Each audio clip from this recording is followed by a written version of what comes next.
बिस्मिल्लाहिर्रहमानिर्रहीम। जैसा कि आप लोग वीडियो में देख सकते हैं कि तहरीक लब्बैक पाकिस्तान के कारकुनान अवाम को बचाने के लिए पानी में उतर चुके हैं। ये पानी पाकिस्तान में कहां से आया, सैलाब की सूरत हाल क्यों बनी, भारत का इसके पीछे क्या हाथ है, आज की इस वीडियो में आप लोगों को बताऊंगा। इसके अलावा तहरीक लब्बैक पाकिस्तान के अमीर हाफिज़ साद रिजवी साहब ने एक बड़ी प्रेस कॉन्फ्रेंस में खिताब करते हुए एक बड़ा बयान जारी किया है।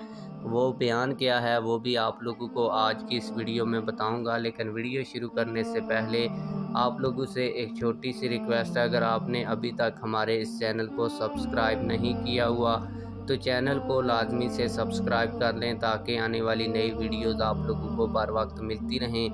आप लोगों को बताता चलूँ कि तहरीक लब्बैक पाकिस्तान के कारकुनान अवाम को बचाने के लिए पानी में उतर गए और अवाम के जान और माल की तहफ़्फ़ुज़ करते हुए उनको पानी के किनारे पर लगाया।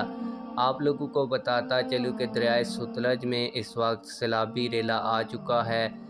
भारत से इसमें पानी आता है और भारत ने पहले इसके पानी को जमा किए रखा, और जब पानी एक बड़ी तादाद में वहाँ जमा हो गया तो अचानक छोड़ दिया, जिससे पाकिस्तान में सैलाबी रेला आ गया और पाकिस्तान के कई जो इलाके थे वो ज़ेरे आब आ गए।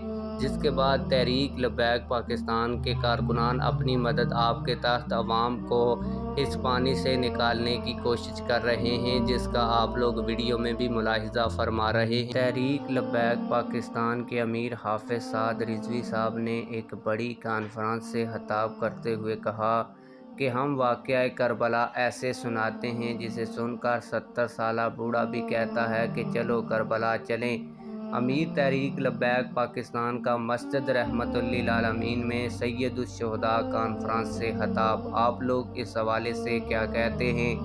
कमेंट सेक्शन में हमें अपनी राय से ज़रूर आगाह कीजिएगा। मिलते हैं किसी और वीडियो में। अल्लाह हाफिज़।